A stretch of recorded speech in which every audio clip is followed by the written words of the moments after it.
Hi, I'm Roddy Iglesias. I'm a certified clinical nutritionist. And I'm Peter McCarthy, a certified traditional naturopath. And this is Wake Up America. Today we're going to talk about corporate influence on the nation's food supply. And we certainly know way too much about that, Peter, don't we? It's sort of a frightening situation. Absolutely, Roddy. When you look at how much money is spent on producing processed food in this country, but not only that, marketing that food and making sure that that food is the predominant source of food on our shelves, it really is quite an impressive thing that these corporations together have been allowed to do. Yeah, and of course we're also talking about corporations like Monsanto. And if you don't know who Monsanto is, tell us about Monsanto. Well, Monsanto is the largest food and chemical supplier in the world, and they are responsible for much of the biotechnology research that has created genetically modified or GMO food of various types. And we know that they've made significant inroads through the FDA in being able to introduce that kind of food into our food supply. So much so that in many instances we really don't know whether or not a food product is made from a GMO source or not. Now, actually, I spoke at the Texas Capitol on several occasions on GMO food. I also spoke in several Senate hearings. Back several years ago. They tried to put GMO under the category of organic because basically what they were saying is, by definition, organic is excluding pesticides and herbicides and chemical poisons and chemical fertilizers. So they wanted to include GMO, and they didn't want us to regulate and put on the packages that this was GMO or genetically modified food, because the manufacturers basically said, well, if you put this is GMO food, then it'll make it look like there's something wrong with the food. Well, as a matter of fact, there is. Let me give you an example of what we're talking about. There are certain tomatoes. First of all, a normal tomato, when it's grown organically or in your backyard in a pot, if you choose to do so, basically one of the threats to it is a tomato weevil. But the biotechnologists have discovered that if they can splice in a gene that makes the tomato weevil sense that that tomato is actually part of one of its own predators, it's going to leave that tomato alone. The problem is that whenever you do that with any kind of genetically modified organism, you're creating problems with its when it's ingested into the human body. And what I mean by that is that we're biologically created or made to sense when something is truly organic or if it's not. And if you're finding something that is kind of a mixture, if you will, of these substances, the body's immune system senses that as other and starts to attack. And ultimately, it can attack itself, and it can be the root cause of many autoimmune disorders where the body literally starts to destroy itself.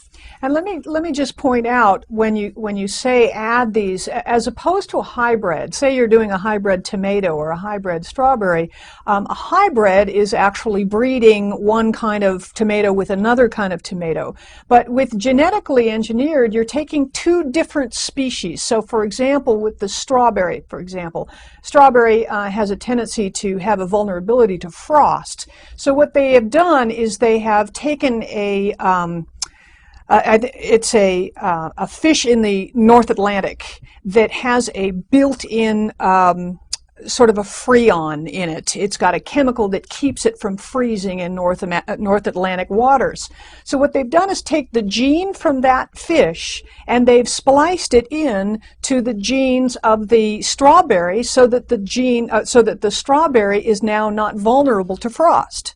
Yep. Now, as you say, you know, we're sort of creating Frankenstein food, and by doing that, we really do not know how our body's immune system, which genetically has been sort of carried on from ancestor to ancestor to identify friend and foe.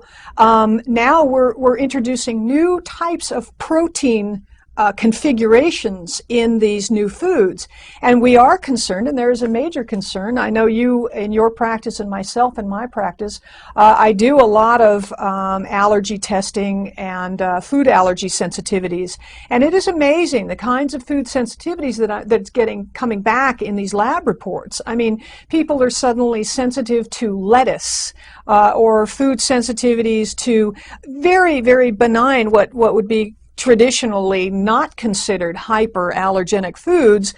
They're becoming more sensitive and more allergic to these foods. And so we don't know where this is going to go.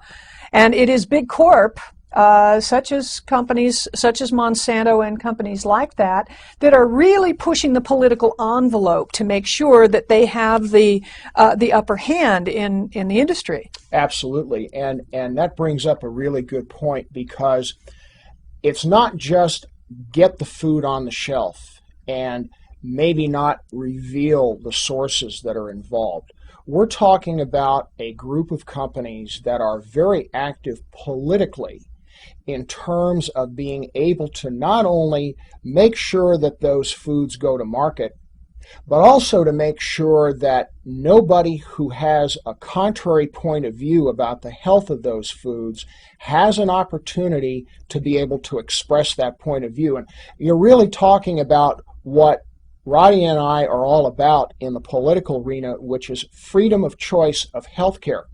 And one of the biggest issues in the health freedom of choice arena is this freedom to choose who you go to see for nutritional counseling. Well, as Radia mentioned, she and I share philosophically a point of view that we ought to be using natural foods, foods that are grown organically, and to be able to get the most benefit from those foods, that's what they have to be.